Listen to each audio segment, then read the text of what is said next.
À l'entrée du siège du commandement de la région, le général de corps d'armée Ahmed Gaïd Salah a observé un moment de recueillement sur l'âme du vaillant shahid Mustafa Ben Boulaïd et a déposé une gerbe de fleurs devant la stèle commémorant sa mémoire et a récité la Fatiha sur son âme et sur celle de nos valeureux chouhada.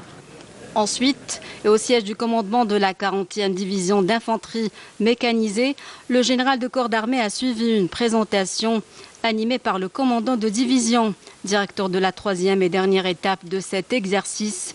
ayant pour thème le 3e groupement de forces en contre-offensive et qui a porté sur le plan d'exécution et les différentes actions de combat à exécuter par des formations des forces terrestres, aériennes et de défense aérienne du territoire.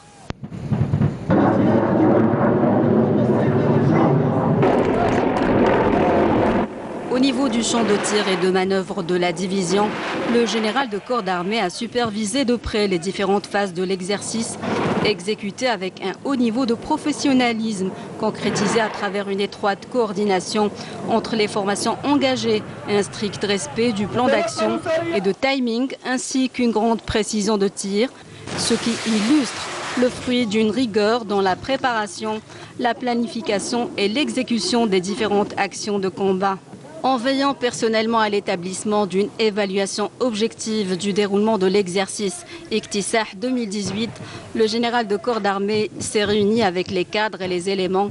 ayant pris part à l'exercice au niveau des secteurs opérationnels centre-nord de la 3e région militaire.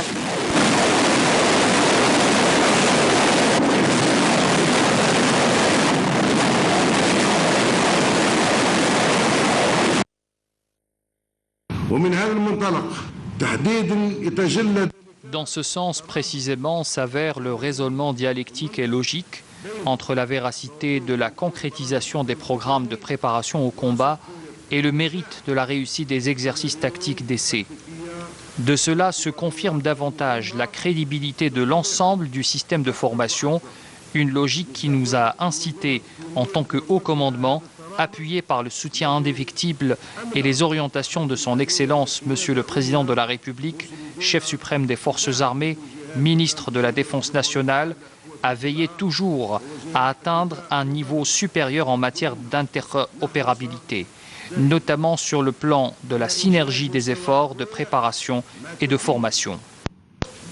Le général de corps d'armée a affirmé que la persévérance ayant marqué tous les hommes durant toutes les phases de l'exercice dénote clairement de leur parfaite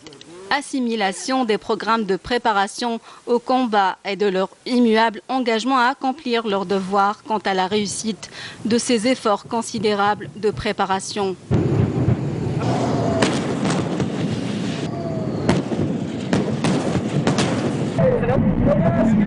Atteindre et maintenir, voire promouvoir en permanence ces niveaux supérieurs de la disponibilité opérationnelle et de combat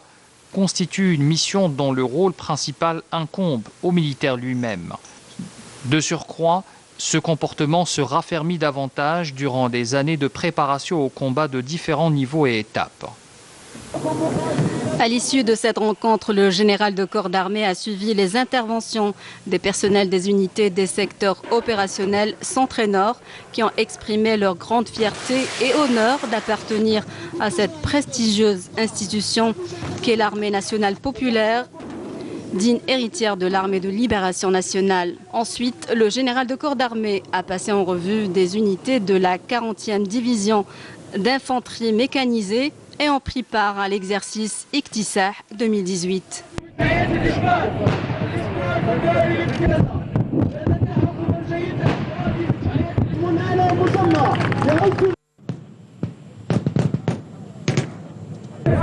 واحد محمد